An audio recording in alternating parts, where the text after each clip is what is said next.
Fala pessoal, sejam todos muito bem-vindos a mais um episódio do nosso podcast. Dessa vez nós estamos de novo aqui em Vilhena, retornamos aqui para a entrada do nosso estado de Rondônia, Vilhena, o portal da Amazônia, e hoje com um convidado muito especial. Nós temos aqui na bancada do nosso podcast o prefeito de Vilhena, delegado Flori, que nos honra muito com a sua presença, e isso é interessante, tá, pessoal? Porque o delegado Flori, ele é difícil de dar entrevista, foi difícil convencer ele a poder estar aqui com a gente, e por isso sinto bastante honrado. Flori, seja bem-vindo, obrigado por ter esse espaço na sua agenda para a gente poder conversar um pouco sobre política, um pouco sobre a vida, sobre a sua trajetória também no meio público. Muito bom. Weslando, muito obrigado. Eu venho também porque percebi que o seu podcast tem tido uma ampla aceitação e está indo longe, então eu falei, vou me aproveitar um pouco do podcast aqui do nosso querido Weslando. Um bom dia, uma boa tarde, uma boa noite para quem estiver nos vendo e ouvindo. E eu combinei uma coisa com o Weslando aqui.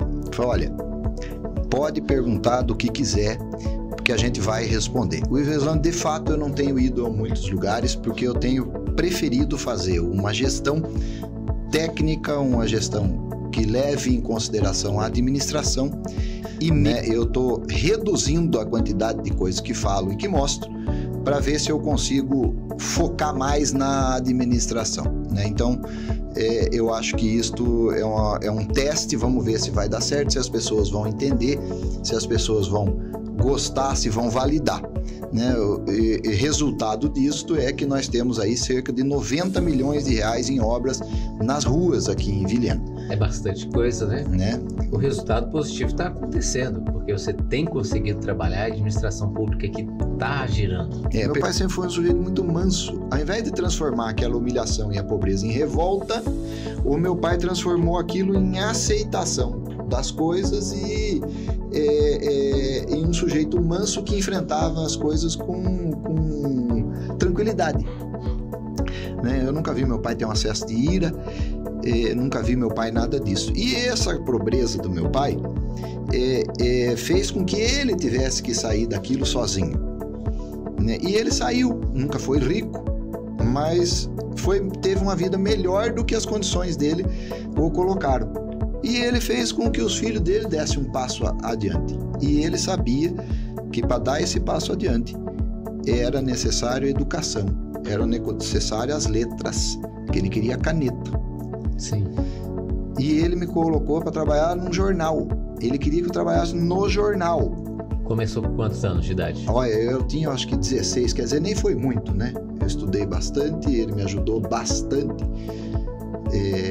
Foi um homem espetacular na nossa vida. E ele falou, você vai trabalhar no jornal, você não vai trabalhar no comércio, você não vai trabalhar para ganhar dinheiro, você não vai ganhar, você vai trabalhar no jornal. E no jornal eu fui lá, entreguei jornal de madrugada, eu estava comentando aqui, mexia no computador, quem entende vai saber, o PageMaker, o CorelDRAW, Photoshop, até hoje algumas coisinhas eu ainda mexo. E terminei escrevendo algumas coisinhas e fiquei muito amigo do pessoal, dos donos do jornal, que também é um pessoal que mudou a minha vida. E aí me deram acesso à biblioteca, me deram acesso a teatro, me deram acesso a um jeito de pensar a vida diferente, que formou os meus valores e formou o meu método de enfrentar a vida, que me trouxe até aqui. E foi quando que você iniciou a carreira na polícia?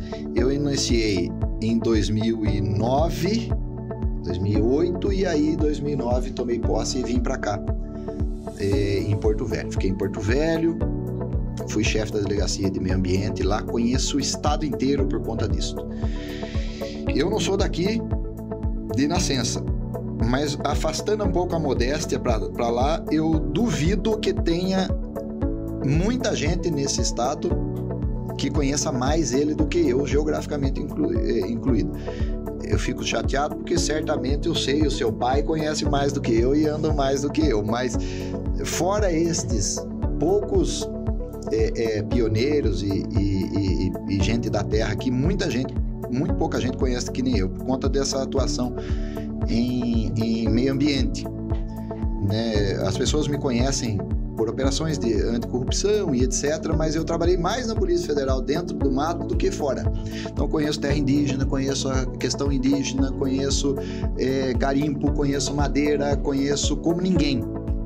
Tive do lado repressor do Estado, muito forte, e agora estou do lado da política e, mais uma vez, afastando a modéstia, consigo ter uma visão de cima das duas partes.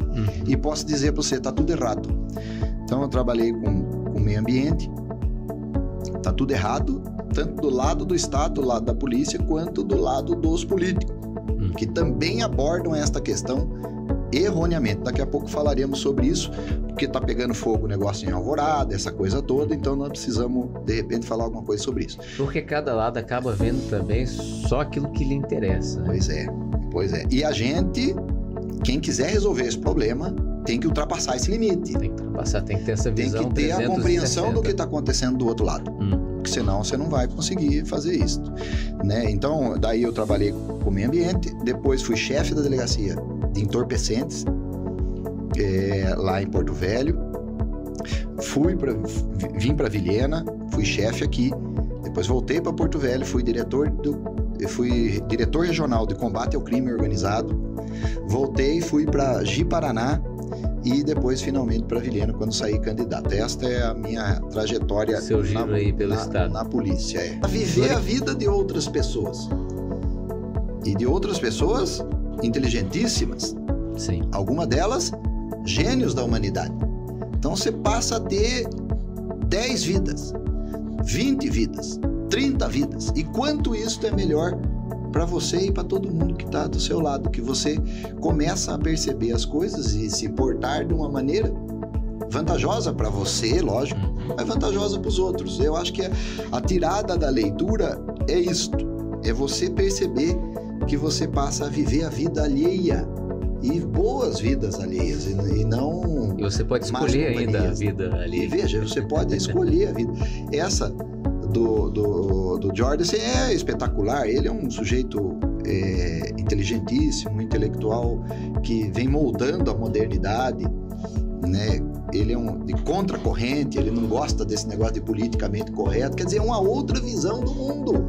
Eu espero que com as minhas 2 eleições nós tenhamos conseguido virar esta curva e os próximos candidatos e os próximos prefeitos estejam livres desses grilhões e dessas algemas para fazer alguma coisa melhor pela cidade. Precisava de alguém para poder romper esse ciclo. E colocar a cidade para seguir adiante. Para seguir adiante num método de fazer política diferente. E eu já tenho conseguido fazer isso. Vou dar um outro exemplo. Esses dias eu estava lá na prefeitura e o Carmozino foi falar com o sujeito que trabalha comigo lá de motorista. E ele falou assim: olha que tristeza que tá aqui essa prefeitura. Ai, não tem ninguém. Olha que melancolia. Antigamente era cheio de gente aqui. Era vivo isso aqui. Quer dizer, o que valia naquela época era pendurar centenas de gente num cabide para você que está aí nos escutando tirar sua notinha trabalhando, pagar e deixar aquilo vivo e não administrativamente funcionando. Já o Fleury é diferente. O Fleury é cara fechada, o Fleury não conversa com as pessoas, mas o Fleury anda com uma listinha de obra que todo dia ele está vendo fazendo andar. Interessante isso, né? É esta a coisa que nós acreditamos que seja melhor para a cidade. E você falou algo bastante interessante.